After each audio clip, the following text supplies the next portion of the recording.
A flow path is the direction of movement of heat, smoke, and air from areas of high pressure to areas of low pressure inside and outside of a building. As combustion occurs, heat is released, causing higher pressure near the fire. Heated gases move upward and outward because of the pressure differential. As the heated gases move upward and outward, cooler, oxygen-rich air is drawn into the base of the fire. This is the beginning of a flow path. Once heated gases expand near the ceiling, the area of high pressure increases and moves downward until it is able to exit a door or a window opening. A neutral plane is established when cool air enters the lower part of the window and hot gases exit the upper part of the window. This configuration is called a bidirectional flow path and typically occurs in a closed compartment with only one opening. When multiple openings exist, unidirectional flow paths can occur. Several variables help establish this flow path, including exterior wind, size, proximity, elevation, and location of openings. The simplest form of unidirectional flow path occurs when conducting vertical ventilation. The open front door becomes the inlet and the roof vent becomes the outlet. Another form of unidirectional flow path is in a multi-story dwelling. Suppose an upper floor window breaks. A unidirectional flow path will occur when air enters the first floor door opening and exits the upper floor window. In almost all cases, unidirectional flow paths will establish with a low entry and high exit, or low to high. A special wind-driven unidirectional flow path can occur on one floor of a structure when a window on the windward side breaks and the wind increases pressure in the structure, forcing air through a leeward opening. Use of positive pressure ventilation can also create wind-driven flow paths.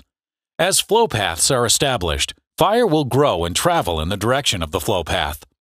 Let's take a closer look at flow path in a controlled experiment.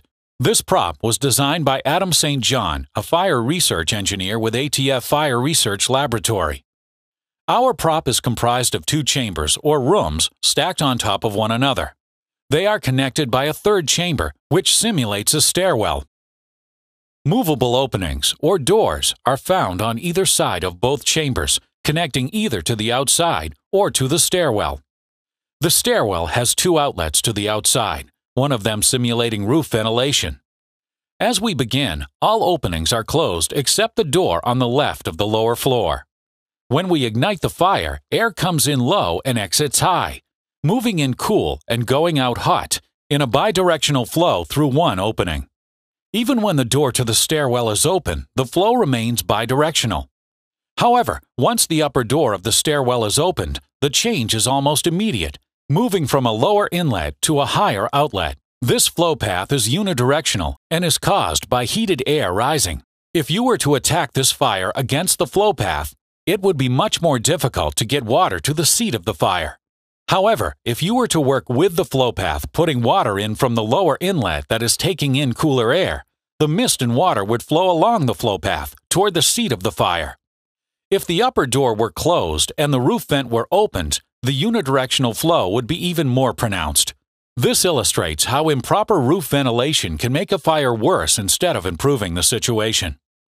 If the upper door and the roof vent were closed and the door into the upper room were opened, the flow path would continue to be unidirectional, this time wrapping itself back through the upper room, igniting it and its contents. This illustrates that flow paths are not linear. They can travel in unexpected directions, but always according to the laws of physics. They will almost always flow from low to high. As a firefighter, understanding the elements of fire behavior, such as flow path, is essential to your safety.